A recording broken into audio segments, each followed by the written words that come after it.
FM.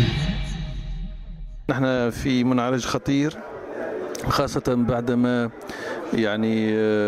أفصح الإرهاب عن حقيقة المخطط نتاعو اللي هو استهداف الاستقرار واستهداف الدولة. وهذا المفروض فيه أنه يجمع كل التوانسة ويخليهم كلمة واحدة، شأن الأمم المتحضرة وشأن الأمم اللي تعي حقيقة هذا الخطر. اليوم نحن في جلسة خارقة للعادة، معناها باش يكون حضور الحكومة حضور كبير، وأيضا بعد توقف المجلس الوطني التأسيسي عن أشغاله بسبب انسحاب مجموعة من النواب. المجلس الوطني التأسيسي هو بيت كل التونسيين، بيت كل النواب. هذاك علاش اليوم نحن نحب نبعث إشارة ورسالة إلى التونسيين على أنه هذا المجلس معناها يجب أن يطلع بدوره في هذه المراحل الحساسة من البلاد، خاصة برسالة رسائل مساندة للجيش وللأمن، ودعوة إلى أنه تتكاثف كل الجهود لدعمهم وعدم التشويش عليهم واللين من معنوياتهم، ووضع كل الإمكانيات الدولة وبقية الأحزاب على ذمتهم. هذا من ناحية.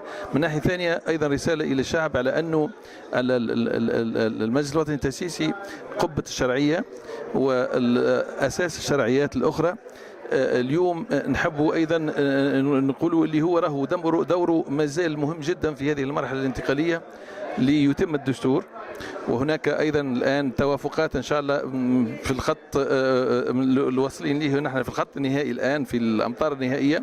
ثم معناها نية من كتلة حركة نهضة ومن حركة نهضة إلى أن نتجاوز هذه كل القضايا اللي ممكن تعطل المصادقة على الدستور في أقرب الأوقات، مع أيضا دعوة إلى أن المجلس الوطني التأسيسي يتحمل مسؤوليته في إتمام المصادقة على الهيئة العليا المستقلة للانتخابات، وبعد ذلك أيضا القانون الانتخابي. كل ذلك حتى يوفر المناخ السليم لإجراء انتخابات. نحن اليوم أمام تحدي، هو ثم رأي في البلاد معناها متبنين أقلية، ولكن أقلية تريد الانقلاب على هذا المسار. اليوم نحن ما بين هل المسار يستمر إلى نهايته ليفضي الانتخابات، أو هل يتوقف المسار ويفضي إلى فوضى وإلى ابتعاد الانتخابات. ولذلك دور المجلس الوطني التأسيسي هو أنه يبعث رسالة إلى أنه هو مع إتمام هذا المسار ومع الدفاع على هذا المسار، وفي المقابل ينبه إلى المخاطر ويطلب من النواب اللي منسحبين الآن أن دورهم الحقيقي هو هنا وباش يلتحقوا بخوانهم. هذا هو المناخ العام اللي نحبه يتم. والرسائل هي رسائل كيف طلب من الحكومة على أن تطبق القانون تخلي القانون ينفذ في الدعاة إلى الفوضى والدعاة إلى هدم أركان مؤسسة الدولة. الوضعية القانونية هي سكت عليها القانون المنظم للسلطات، وأيضا سكت عليها النظام الداخلي. لكن الأصل في الشيء أنه في النظام الداخلي يستمر في غيابه معناها متتالي وبدون عذر على المجلس في اجراءات في القانون. لكن احنا ما حاجناش نمشوا للاجراءات القانونيه، احنا حاجتنا نمشوا الى لانه هو القضيه السياسيه بالاصل، فهما معناه رجوعهم هو من عنده مغزى سياسي اكثر منه يفرض بالقانون، يفرض بالحوار ويفرض ايضا بالاقناع. هذا هو اللي نحن نسعى ليه بدون الالتفات الى تطبيق القانون في هذه الحاله. اللي قاعد يصير في الشارع هو عمليه انتحار سياسي وغوغاء مراهقين، هاو ناس مازالوا يعيشوا في الجامعة في الفوضى متاع السبعينات، الفوضى الطلابية متاع السبعينات. الشعب التونسي رفعهم إلى مستوى المجلس والقرار والمسؤولية، ولكنهم ما زالوا أصغر من هذه المهمة التي كلفهم بها الشعب. بالنسبة للمجلس، جلسة اليوم يعمل، وأنا أدعو المجلس إلى الانعقاد المتواصل بمن حضر ولو 20 واحد، لأن هؤلاء الناس هم المكلفين بالنظر في الواقع والشأن العام، والنائب مكانه الطبيعي للعمل هو المجلس وليس الشارع للشعب والمجلس للنواب. الشعب التونسي أقول له الشعب يبدأ دائما ويبقى دائما أكبر من الأبطال وأكبر من الزعماء وأكبر من الأحزاب وأكبر من الرموز. وأن شكري بالعيد أو محمد البراهيمي استشهدوا استشهدوا رحمهم الله وقاموا وجبوا سقطوا بالواجب وسقطوا في المعركة.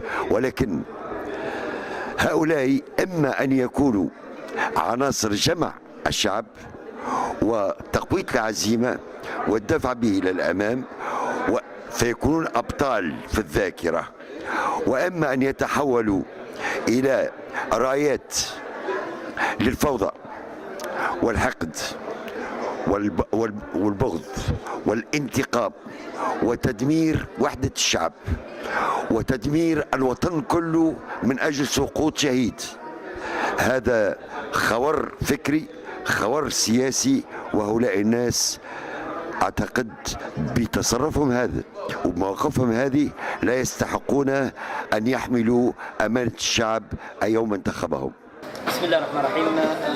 من العادي أن عموم الشعب التونسي اليوم يتساءل برغم كثرة الأسئلة مطروحة، ولكن يتساءل أيضا يقول دستورنا وين وصلنا، شنو اللي مازال فيه.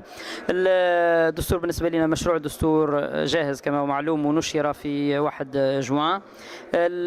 هناك عمل ينتظر لجنة التوافقات داخل مجلس الوطني التأسيسي. بكل أسف هذه اللجنة عطلها انسحاب زملائنا من المجلس، نرجو أن يسارعوا بالعودة حتى تواصل هذه اللجنة عملها، وبعد ذلك ندخل المناقشة والتصويت على الفصول إن شاء الله تعالى. يعني إذا عادوا زملائنا إن شاء الله بأسرع وقت للمجلس، فالأصل أن يكون الانطلاق في التصويت على الفصول في فترة وجيزة بعد عيد الفطر إن شاء الله. نرجو أن لا يطول غيابهم حتى لا يضطر المجلس ربما إلى خيارات أخرى. بإذن الله في كلما كانت دائرة التوافقات أوسع كلما كان الوقت المطلوب أقل، فإن شاء الله بإذن الله تحقق لجنة التوافقات نجاحات مهمة تسهل عملية المصادقة وتربحنا الكثير من الوقت اللي بلادنا في حاجة ماسة ليه. بسم الله الرحمن الرحيم. اليوم الجلسة العامة إن شاء الله فيها زوز نقاط شد الأعمال. النقطة الأولى هو تأبين زميلنا سي محمد الله يرحمه، لأنه نحن كما تعرفوا نحن حرمنا من تأدية واجب العزاء في زميلنا اللي نعتبروه نحن فرد يعني في العائلة الموسعة هذه عائلة المجلس الوطني التأسيسي.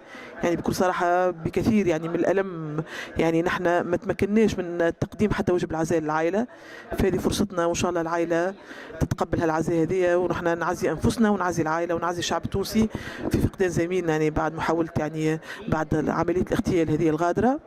ثم النقطة الثانية هي مسألة الحكومة حول الأوضاع الأمنية في البلاد وحول حوادث العنف، حادثة الاغتيال، حادثة الشعابي. إذا باش يكون إن شاء الله مع مساءلة يعني فيها العديد من النقاط لابد أن توضح الحكومة إن شاء الله في هذا الشأن.